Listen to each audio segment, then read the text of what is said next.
Hello kamars, ito na po yung inanay namin na mais. Tinanim ni nanay. Babalatan po namin.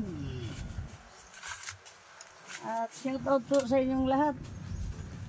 Mga kamars, nandito po kami ngayon sa bukid. Ayan, ganito po ang ginagawa namin dito sa bukid.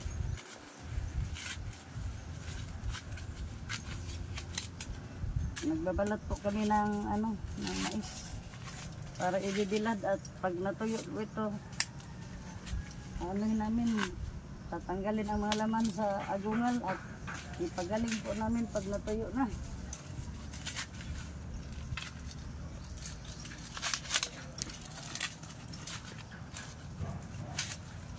Shout out po sa inyong lahat.